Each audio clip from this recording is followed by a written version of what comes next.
샘터가족 여러분 안녕하십니까. 샘터지기 김덕희 목사입니다. 오늘은 레위기 19장 19절부터 37절까지고요. 오늘 본문 말씀에서도 역시 거룩한 하나님의 백성들의 구별된 삶, 거룩하고 경건한 삶에 대한 말씀을 아주 세밀하게 가르치고 있는데요. 위로 하나님과의 관계에서의 거룩, 그리고 아래로 대인관계에서의 거룩에 대해서 말씀하고 있습니다. 19장 19절부터 22절입니다. 19절. 너희는 내 규례를 지킬지어다. 내 가축을 다른 종류와 교미시키지 말며 내 밭에 두 종자를 섞어 뿌리지 말며 두 재료로 직조한 옷을 입지 말지며. 20절입니다. 만일 어떤 사람이 다른 사람과 정혼한 여종 곧 아직 속량되거나 해방되지 못한 여인과 동침하여 설정하면 그것은 책망을 받을 일이니라. 그러나 그들은 죽임을 당하지는 아니하리니 그 여인이 해방되지 못하기 때문이라. 21.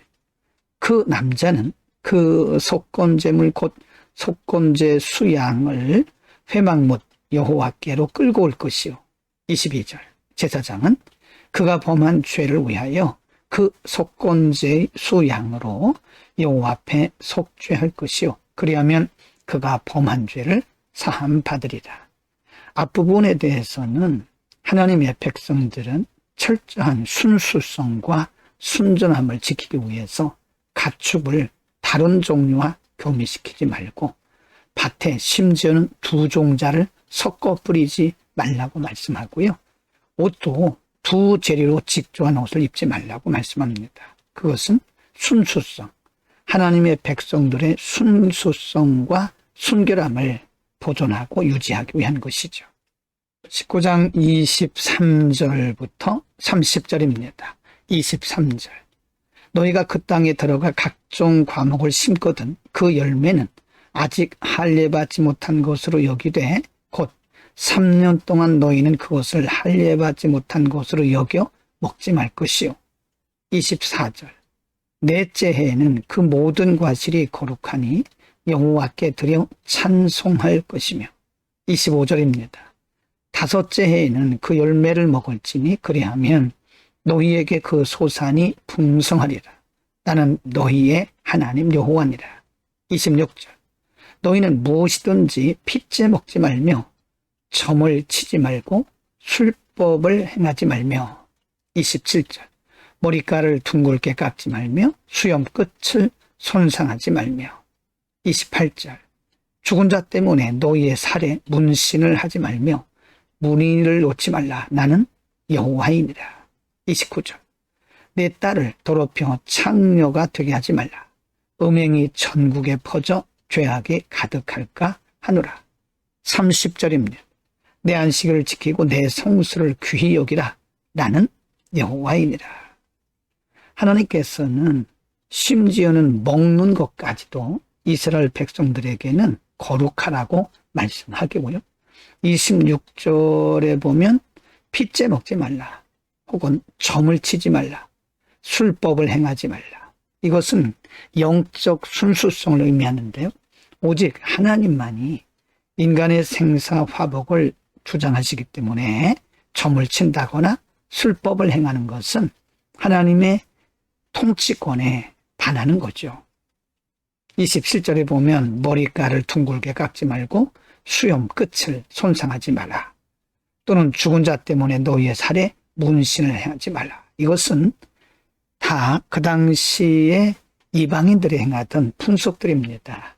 하나님의 백성들은 하나님의 계명, 하나님의 율법을 따라야지 이렇게 이방인들의 풍속을 따르지 말라. 그런 말씀이죠. 19장 31절부터 37절입니다. 31절. 너희는 신접한 자와 박수를 믿지 말며 그들을 추종하여 스스로 더럽히지 말라. 나는 너희 하나님 여호와이니라. 32절. 너는 셋머리 앞에서 일어서고 노인의 얼굴을 공경하며 내 하나님을 경외하라. 나는 여호와이니라. 33절. 거류민이 너희의 땅에 고려하여 함께 있거든 너희는 그를 학대하지 말고 34절입니다. 너희와 함께 있는 거류민을 너희 중에서 나은 자같이 여기며 자기같이 사랑하라. 너희도 애굽 땅에서 거류민이 되었었느니라. 나는 너희 하나님 여호와이니라.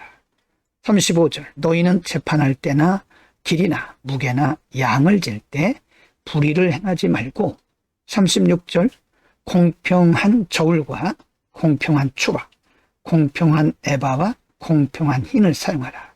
나는 너희를 인도하여 애굽 땅에서 나오게 한 너희의 하나님 여호와이니라. 37절 너희는 내 모든 규례와 내 모든 법도를 지켜 행하라. 나는 여호와이니라. 하나님은 계속해서 다양한 거룩한 삶의 방법들을 말씀하면서 매번 나는 너희의 하나님 여호와라. 나는 너희의 하나님 여호와라고 강조합니다. 이것은 이 말씀을 주신 분이 하나님이시기 때문에 하나님의 말씀을 소중히 여기고 반드시 이 말씀대로 살라고 하는 의미가 있습니다. 31절에서 신접한 자와 박수를 믿지 마라. 이 말씀은 반드시 하나님의 규례와 하나님을 신뢰해야지 하나님 외에 어떤 것도 신뢰하거나 따라서는 안 된다. 그런 말씀이고요. 32절에서는 샌머리 앞에서 일어서고 노인의 얼굴을 공경하라. 이 말씀은 하나님이 정하신 질서에 순종하라. 그런 말씀이겠죠.